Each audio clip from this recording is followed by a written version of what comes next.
Alô, muito bom dia. Meu nome é José Luiz de Castro Lima. Vocês podem aí me conhecer como Zé Luiz. E eu sou professor de orçamento público.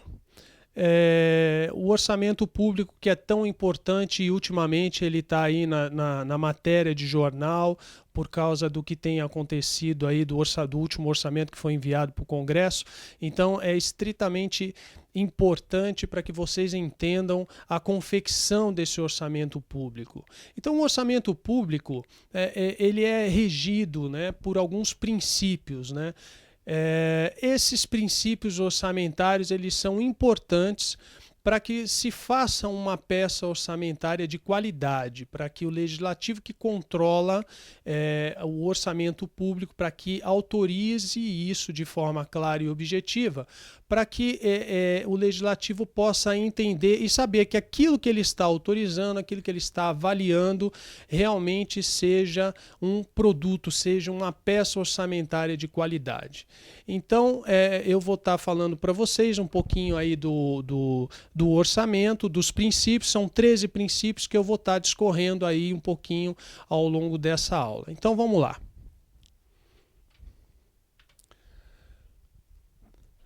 Vamos lá. Primeiro, o que são os princípios orçamentários? Então, vamos lá. Os princípios orçamentários,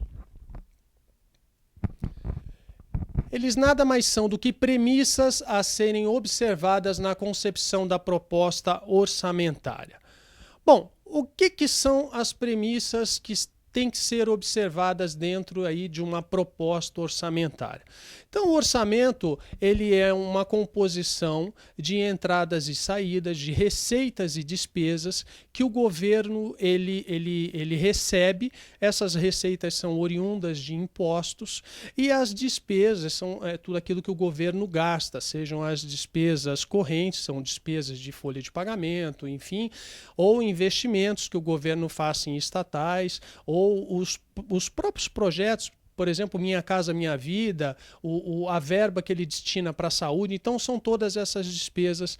Então, esses princípios eles vão nortear como se deve fazer esse orçamento, de tal forma que ele seja uma peça orçamentária, um produto orçamentário seja eficaz. Eficaz no sentido de qualidade. Então, ele tenha uma qualidade para que a sociedade possa aceitar isso, entender, o legislativo possa autorizar e para que tenha clareza e seja uma peça de controle. Tá? Então, para que serve o princípio orçamentário? Bom, o princípio orçamentário ele serve para auxiliar o controle do legislativo sobre o executivo. Então vamos lá. O que é o legislativo? O legislativo é um dos poderes da União e que ele serve para controlar as ações do executivo, do próprio governo, que é quem faz as ações e quem colhe os nossos impostos para que efetivamente ele reverta isso em benefício para a sociedade. Só que todas essas ações elas precisam de um controle, elas precisam ter qualidade, elas precisam que alguém autorize. A contraparte da sociedade é o próprio legislativo, que é eleito pelo povo. Então, o legislativo é o Congresso Nacional, que ele tem a função de controlar isso. E como é que ele controla tudo isso? Bom, ele controla a partir do momento em que o governo manda lá a sua peça orçamentária para autorização e o governo fala o seguinte: olha, eu vou gastar o ano que vem X de despesa e vou receber em contrapartida uma receita de Y de impostos. Então, isso é o que o Congresso faz. Ele tem essa obrigatoriedade, ele precisa saber o que é isso, né? Quer dizer, ele precisa ter essa noção para poder autorizar. Então, isso é o controle do legislativo.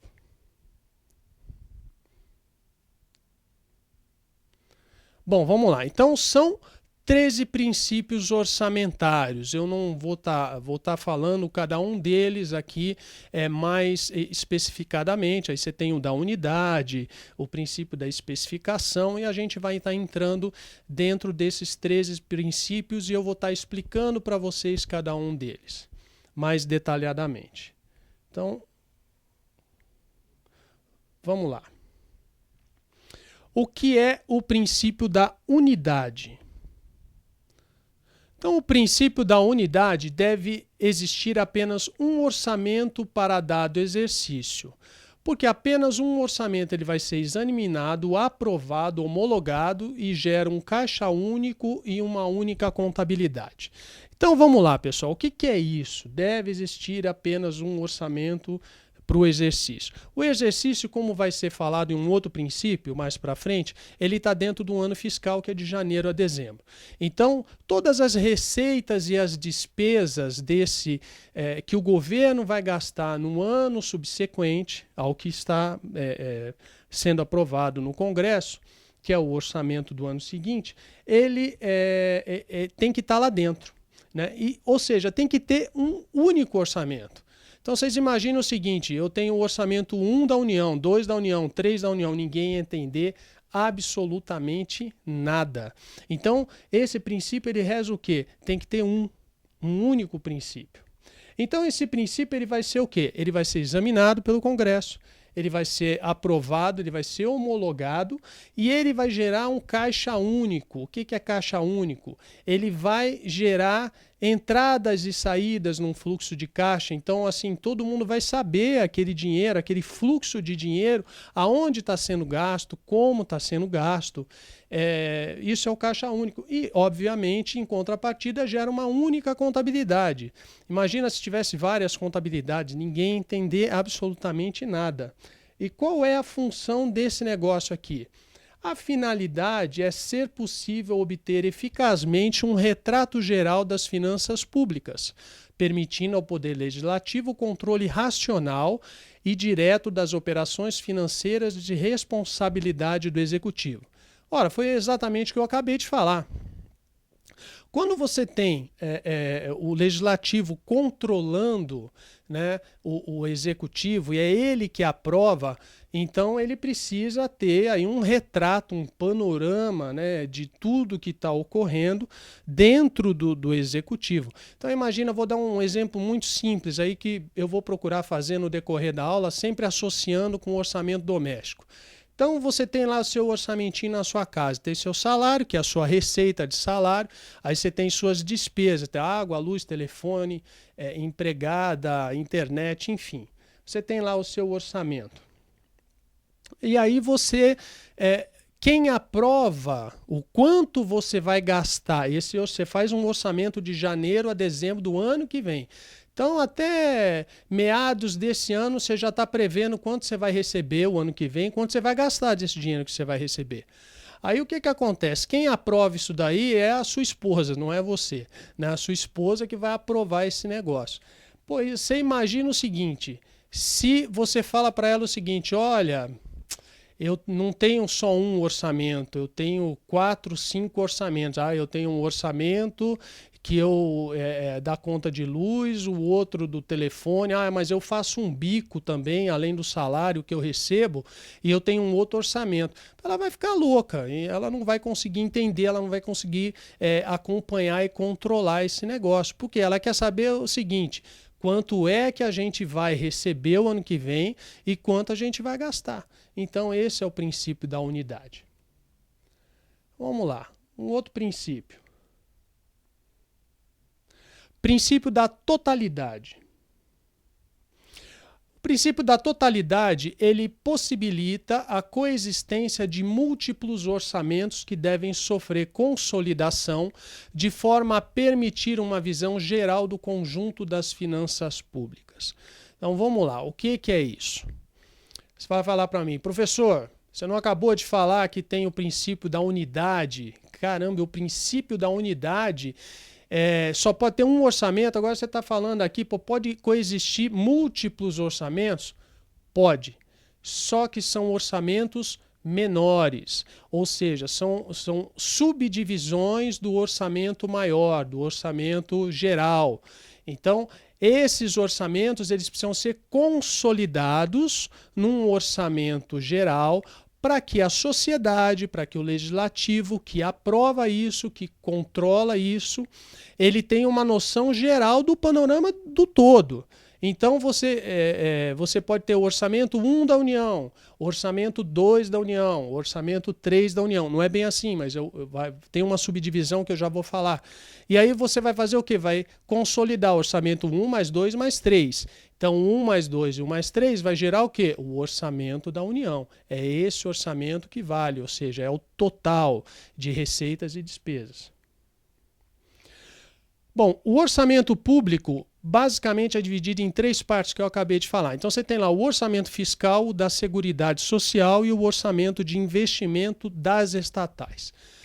Então, basicamente o orçamento público ele é dividido dessa forma. Então o que é o orçamento fiscal? É o orçamento dos 3 poderes, legislativo, executivo e judiciário. Então tá lá todas as receitas e gastos. Receita está lá no executivo, mas no legislativo e no judiciário estão despesas. Então tá tudo lá dentro. Qualquer entidade que seja, enfim, controlada pelo governo, seja direto ou indiretamente, fundos que sejam controlados também pelo governo.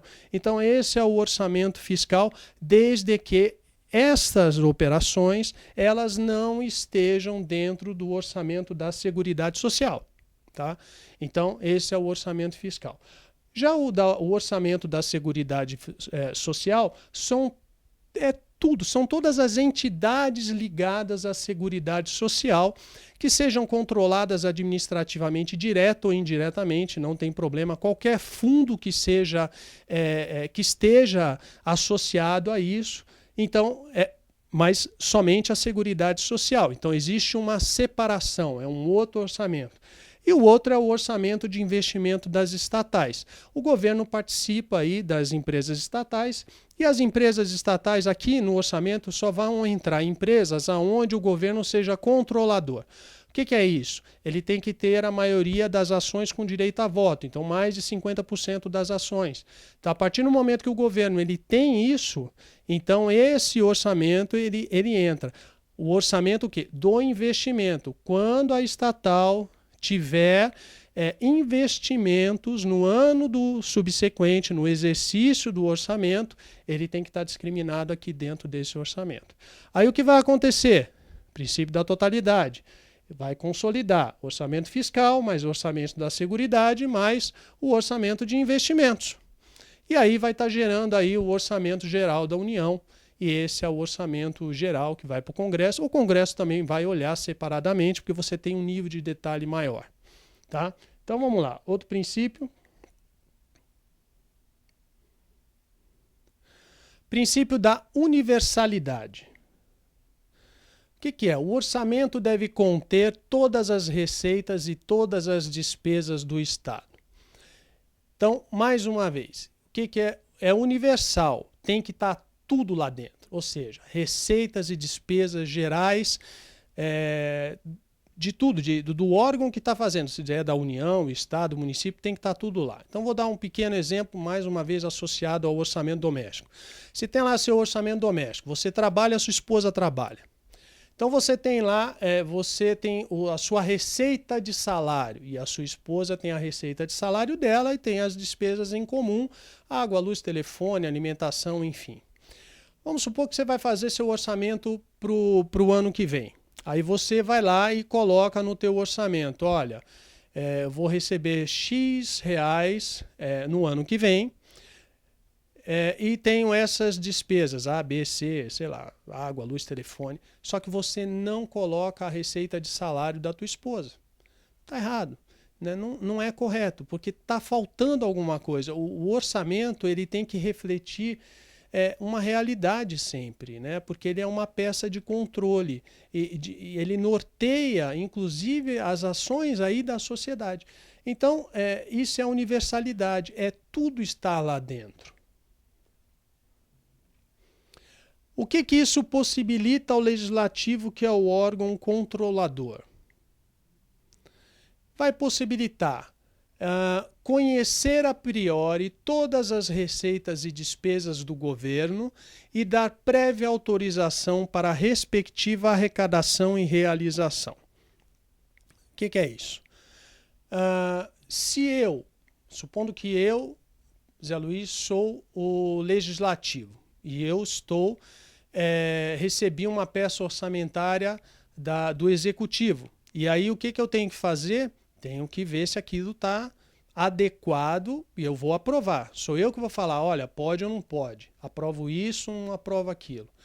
O que eu preciso saber? Eu preciso saber se tudo está lá dentro. Ou seja, se o governo, se o executivo não está omitindo nada de receitas e nenhuma despesa. Se ele não está gastando com alguma coisa e não está me falando. Ou não é que está gastando, está prevendo gastar e não está me falando. Eu preciso saber.